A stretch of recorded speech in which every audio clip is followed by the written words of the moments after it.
I owe my last question an apology. I shouldn't have been such a wise guy with the last answer. Not me, but I think we, the country, has put a different face on where we've been and where we're going. And I feel good about it.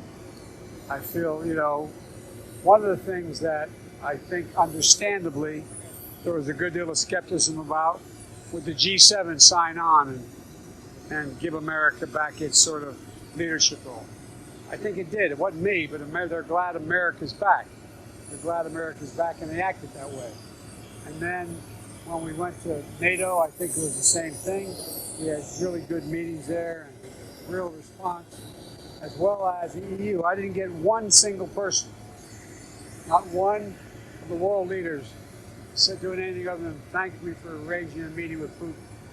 And I thought, quite frankly, I was in a much better position to represent the West after the previous 3 meetings with Putin, that knowing that the rest of the West was behind us.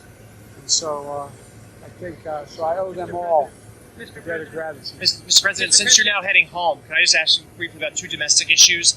I'm not sure I can answer them, but if you could. First would be the state of the infrastructure bill. There's now a bipartisan group that has a new offer. Have you had time to review it? No, okay. I've not been. I honestly haven't seen it. I don't know what the details are. I know that my chief of staff thinks there's some room, that there may be a means by which to get this done. And I know that Schumer and Nancy have moved forward on a reconciliation provision as well. So I'm still hoping we can put together the 2 bookends here. And the second issue is that yesterday, or earlier this week, Mitch McConnell said that if Republicans were to take back the Senate in 2022, he did not see a way that you could get a Supreme Court justice confirmed. Do you have a response to that? This would be next year. No, I know. The answer is Mitch has been nothing but no for a long time. And I'm sure he means exactly what he says, but we'll see. Mr. President, did you talk with President Putin about the Iran nuclear deal? Did you Yes. find a way? What did you discuss, and did you find a way to make It was progress? about how we would jointly work, and I'm not going to discuss what we discussed. Do you have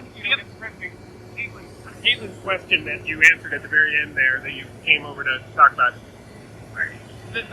I think at the heart of it was this question of whether or not you seem overly optimistic, given that what we all listen to President Putin essentially say the same old things that he said forever. He's, rejecting all responsibility for all that stuff. And I guess the question that she was trying to get, and maybe you could take another stab at it, is what concrete evidence do you have from these 3+ hours that suggests that any movement has been made? And I don't mean that. No. I know, but you're all. Question. Look, to be a good reporter, you got to be negative. You got to have a negative view of life. Okay, it seems to me the way you never ask a positive question. Why, in fact, having agreement? We'll find out. We have an agreement to work on a major arms control agreement. I started working on arms control agreements back all the way during the Cold War. If we could do one in the Cold War, why couldn't we do one now? We'll see. We will see whether or not it happens. But the thing that always amazed me about the questions, and I apologize for having been short on this before. If you were in my position, would you say, well, I don't think, man, anything's going to happen. It's going to be really rough. I think it's going to really be bad. You guarantee nothing happens. And So there's a so value far, to... there's a value to being realistic and put on an optimistic front, an optimistic face. Look, you all said the same thing about what was going to happen when we had the first meeting of the 7. Oh, Biden, they're not going to buy Biden stuff. They're really not really. Any of you find that? Did that happen? Any of it? A little bit, just a little sliver of it. When I went to meet with NATO, oh boy, they're not going to be happy. They're all going to be against Biden meeting with Putin. They're not going to want that. Did you hear a single solitary syllable? And what would have happened if I had said, before I went into those negotiations, I think it's going to be really hard. I think it's going to be really difficult. I'm not so optimistic about it. I don't see anybody really changing. And the same way when I met with the EU. The EU's not going to like the way Biden's operating. But this is Vladimir Putin. I mean, Sure, can it's you be Vladimir Putin. But optimistic look, about his- it was also, not, I don't compare him to Putin, but it was the French president said he will never go for more money for NATO. Guess what? He's agreed.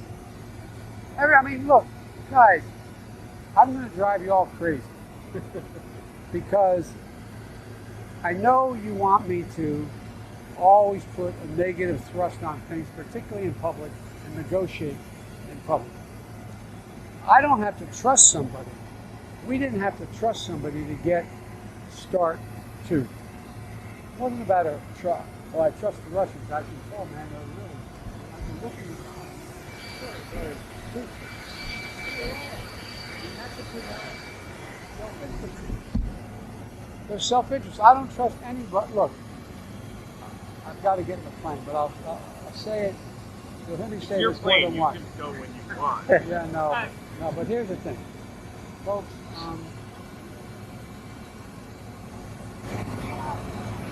I don't see any benefit ever to begin a negotiation. And I mean, you're the brightest people in the country. You're the most informed people on detail. I'm not being solicitous. You are. But it makes no sense for me to negotiate with you. It makes no sense for me to tell you what I'm about to do. It makes not because I want to hide anything from you. Why would I telegraph that? Did you do anything that surprised you? Was there any moment that you were really surprised by? No, I wasn't surprised because I was convinced that, I'm going to choose my words, Russia's in a very, very difficult spot. They are being squeezed by China. They want desperately to remain a major power. You all are writing about, not illegitimately, Biden already gave Putin what he wants, legitimacy, standing on the world stage with the President of the United States. They desperately want to be relevant. They have, and they don't want to be known as some critics have said, the upper boulder with nuclear weapons. It matters. And I've found it matters to almost every world leader, no matter where they're from, how they're perceived, their standing in the world. It matters to them. It matters to them in terms of their support at home as well. And so I think that there is